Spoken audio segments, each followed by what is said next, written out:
Hello प्यारे बच्चों, तो कैसे हो आप सब। आई होप सब बढ़िया होंगे। आज की हम इस वीडियो में देखने वाले हैं साइंस जो है से 10 से क्लास 10th के जो है बहुत ही इम्पोर्टेंट जो है, इसमें से 10 प्रश्न आपके जो है अक्सर मंथली एग्ज़ाम में पूछे जाते हैं और ऐसे ही आपके बोर्ड एग्ज़ाम में ही आ जाते हैं। तो इसमें से 2-3 अच्छे अच्छे प्रश्न जो है मैंने अच्छे से क्लास 10th के जो है प्रकाश का परावर्तक से जितना हो सके मैंने है अच्छे प्रश्न आपके सामने प्रस्तुत किया है। और ऐसे ही वीडियो आपका जो है सेकेंड पार्ट भी मिलेगा इसका, तो आप लोग जो है उसे ज़रूर देखिएगा। इसका जो है प्रश्न संख्या 1 कह रहा है प्रकाश की किरणें गमन करती है। तो ऑप्शन नंबर ए सीधी रेखा में, टेढ़ी रेखा में, किसी भी दिशा में, इनमें से कोई नहीं। तो इसका जो सही उत्तर हो जाएगा ऑप्शन नंबर ए हो जाएगा। इसका जो है सही उत्तर क्या हो जाएगा, ऑप्शन नंबर ए आप लोगों को दिख रहा होगा, सीधी रेखा में। अब चलते हैं प्रश्न संख्या 2 की ओर। प्रश्न संख्या 2 कह रहा है कि प्रकाश का वेग न्यूनतम होता है निर्वात में, जल में, वायु में या कांच में। तो इसका जो सही जवाब हो जाएगा ऑप्शन नंबर डी हो जाएगा। और डी क्या है, ऑप्शन नंबर डी है कांच में। आप लोगों को दिख भी हो रहा होगा। यहाँ से प्रश्न संख्या 3 को देखते हैं। मोटर गाड़ी के चालक के सामने लगा रहता है तो कौन सा दर्पण लगा रहता है, समतल दर्पण, उत्तल दर्पण, अवतल दर्पण या उत्तल लेंस। ऑप्शन नंबर क्या हो जाएगा, ए बी सी डी। आप लोग नीचे कमेंट में भी ज़रूर बताइए कैसा लग रहा है वीडियो। वीडियो को आपने लाइक नहीं किया है तो वीडियो को लाइक कर दीजिए और चैनल पे नहीं तो चैनल को भी सब्सक्राइब कर लीजिए। ऐसे ही वीडियो आपके लिए लाता रहता हूँ। तो तीसरा का जो है सही उत्तर हो जाएगा मोटर गाड़ी के चालक के सामने क्या सा दर्पण लगा रहता है। ऑप्शन नंबर इसका जो सही उत्तर हो जाएगा ऑप्शन नंबर बी हो जाएगा। ऑप्शन नंबर बी, उत्तल दर्पण। प्रश्न संख्या 4 की ओर चले। मोटर कार के हेडलाइट में किसका प्रयोग होता है, समतल दर्पण, उत्तल दर्पण, अवतल दर्पण, उत्तल लेंस। तो 4 का जो सही उत्तर हो जाएगा वो हो जाएगा सी। क्या है सी में, उत्तल अवतल दर्पण हो जाएगा, माफ कीजिएगा, उत्तल अवतल दर्पण हो जाएगा। 5वां प्रश्न देखते हैं। तो 5वां प्रश्न है समतल दर्पण द्वारा प्रतिबिंब होता है वास्तविक होता है या काल्पनिक होता है या दोनों, इनमें से कोई नहीं। तो 5 का जो है सही उत्तर हो जाएगा ऑप्शन नंबर बी हो जाएगा सही जवाब। और ऐसे ही प्रश्न आपके सामने जो है आते रहेंगे। तो प्रश्न संख्या 6 की देखते हैं। लेंस की क्षमता का ऐसा एक मात्रक होता है। तो इसका जो है लेंस की क्षमता का ऐसा मात्रक क्या हो जाता है, डायोप्टर, ल्यूमेन, लक्स, एंगस्टर। आप लोग ए बी सी डी में करके जो है उत्तर दीजिएगा। तो छठा का जो है सही उत्तर हो जाएगा ऑप्शन नंबर ए हो जाएगा, ऑप्शन नंबर ए डायोप्टर। प्रश्न संख्या 7 की ओर चलते हैं। थोड़ा सा सही कर दे एडजस्ट, आप लोगों को देखने में सही लगे। प्रकाश की किरणों का पथ दर्शाने वाले चित्रों को क्या कहा जाता है, किरण आरेख, फोकस या किरण पुंज या इनमें से सभी कहा जाता है। तो इसका जो सही उत्तर हो जाएगा ऑप्शन नंबर ए हो जाएगा सही जवाब। अब प्रश्न संख्या जो है 8 की ओर चलते हैं। 2D क्षमता वाले लेंस को फोकसांतर होता है।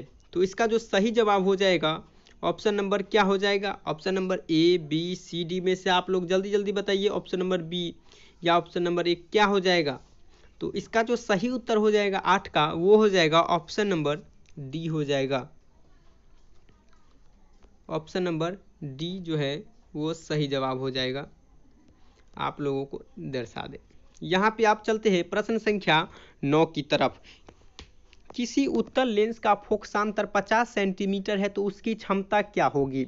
ऑप्शन नंबर ए प्लस का 5D, माइनस का 5D, माइनस का 2D, प्लस का 2D। तो इसका जो सही उत्तर हो जाएगा वो हो जाएगा ऑप्शन नंबर डी हो जाएगा सही जवाब। प्रश्न संख्या 9-10 पे चलते हैं। प्रकाश की किरणों के समूह को क्या कहा जाता है।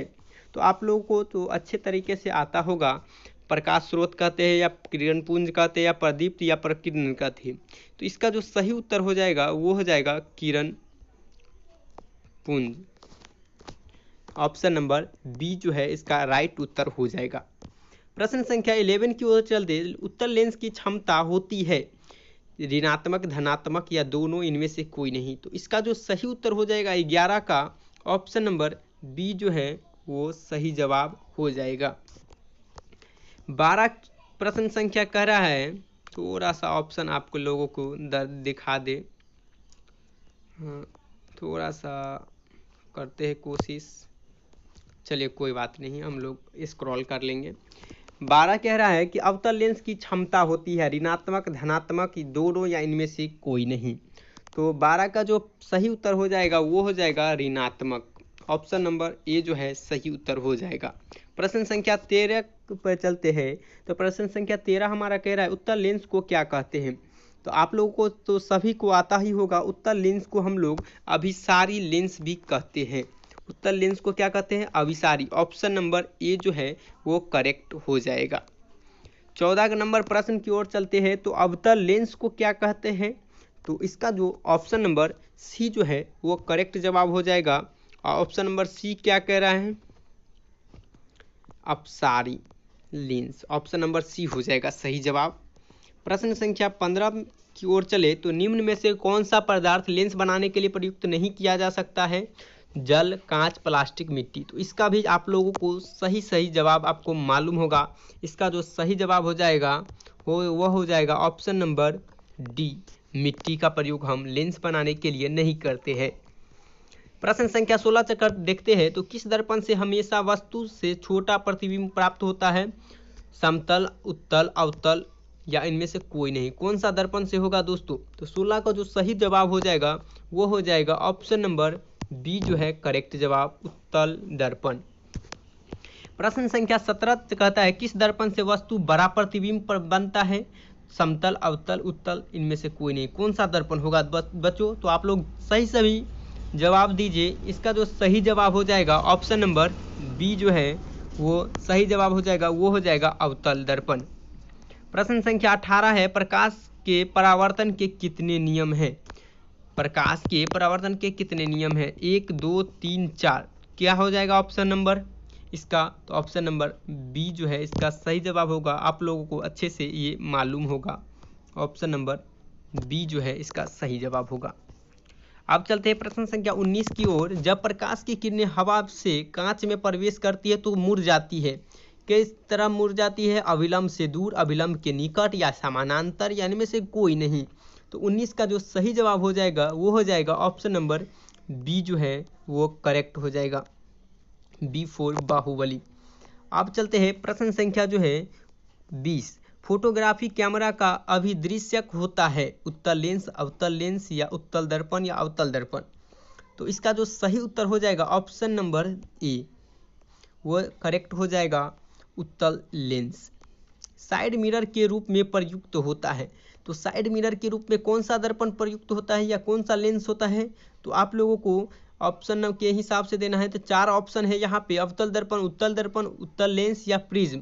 तो इसका जो सही उत्तर हो जाएगा वो हो जाएगा, क्या हो जाएगा, 21 का ऑप्शन नंबर बी जो है वो सही उत्तर हो जाएगा, उत्तल दर्पण। 22 नंबर प्रश्न की ओर चले। तो एक दर्पण की फोकस दूरी 10 सेंटीमीटर है तो उसकी वक्रता त्रिज्या क्या होगी। तो आपको तो मालूम है वक्रता त्रिज्या का जो है फॉर्मूला क्या होता है, 2r। और यहाँ पे r हमारा कितना है 10 सेंटीमीटर। तो 2 को जो है 10 से गुना करेंगे कितना हो जाएगा 20 सेंटीमीटर। तो इसका जो राइट आंसर हो जाएगा ऑप्शन नंबर बी जो है, b for Baahubali correct answer हो जाएगा। निर्गत किरण एवं अभिलंब के बीच कोण को क्या कहते हैं। तो आप लोग जल्दी बताइए। ऑप्शन नंबर ए आपतन कोण, परावर्तन कोण या निर्गत कोण या इनमें से कोई नहीं। तो 23 का जो सही जवाब हो जाएगा वो हो जाएगा ऑप्शन नंबर सी जो है वो सही जवाब हो जाएगा, निर्गत कोण। 24 नंबर प्रश्न चलते हैं। तो 24 नंबर प्रश्न कह रहा है सरल सूक्ष्मदर्शी में किसका उपयोग होता है, अवतल दर्पण, उत्तल दर्पण या अवतल लेंस या उत्तल लेंस। कौन सा लेंस होता है या कौन सा दर्पण। तो इसका जो सही जवाब हो जाएगा 24 का वो हो जाएगा उत्तल लेंस, ऑप्शन नंबर डी। यहाँ पे प्रश्न संख्या 25 की ओर चले तो किस लेंस के द्वारा सिर्फ काल्पनिक प्रतिबिंब बनता है? वो है, आप लोग थोड़ा सा समझ जाइए। और उत्तल, अवतल या बाइफोकल, और कौन सा लेंस होगा दोस्तों? या ऑप्शन नंबर डी इनमें से कोई नहीं। तो इसका जो सही उत्तर हो जाएगा 25 का, वो हो जाएगा अवतल लेंस। 26 नंबर प्रश्न कह रहा है परावर्तन के नियम निर्धारित होता है, किस चीज से हम जो है निर्धारित करते हैं कि परावर्तन का नियम है? तो इसका जो क्या हो जाएगा? ऑप्शन नंबर ए है, आपतन कोण परावर्तन कोण के बराबर होता है, परावर्तन कोण अपवर्तन कोण के बराबर होता है, आपतन कोण विचलन कोण के बराबर, या इनमें से कोई नहीं। तो इसका जो सही उत्तर हो जाएगा वो हो जाएगा ऑप्शन नंबर ए, आपतन कोण परावर्तन कोण के बराबर होता है। काल्पनिक प्रतिबिंब होता है, सीधा होता है, उल्टा होता है, दोनों होता है, या इनमें से कोई नहीं होता है। तो 27 का जो सही उत्तर हो जाएगा वो हो जाएगा ऑप्शन नंबर ए, सीधा। 28 नंबर प्रश्न की ओर चले, लेंस में मुख्य फोकस की संख्या कितनी होती है? 2, 1, 3, इनमें से कोई नहीं। तो इसका जो सही उत्तर हो जाएगा 28 का, वो हो जाएगा 2 हो जाएगा। सर्चलाइट का परावर्तक सतह होता है, क्या होगा? उत्तल होगा, अवतल होगा, या फिर समतल होगा, या इनमें से कोई नहीं होगा। कौन सा होगा ऑप्शन नंबर? तो इसका 29 का जो सही उत्तर हो जाएगा वो हो जाएगा अवतल हो जाएगा। प्रश्न संख्या लास्ट देखते हैं, दाढ़ी बनाने का में कौन सा दर्पण प्रयुक्त होता है? समतल, उत्तल, अवतल, इन कोई नहीं। तो 30 का जो सही उत्तर हो जाएगा बच्चों वो हो जाएगा अवतल दर्पण। और कैसा लगा बच्चों वीडियो आज का ज़रूर बताइएगा। और ऐसे ही वीडियो आप लोग देखना चाहते हैं तो आप हमारे यूट्यूब चैनल को जो है लाइक कर दीजिए वीडियो को, और सब्सक्राइब ज़रूर कीजिएगा, जिससे हमें जो है एक मोटिवेट मिलता है कि वीडियो बनाना चाहिए। तो वीडियो में इतना ही, बस मिलते हैं किसी दूसरे वीडियो में, तब तक के लिए जय हिंद।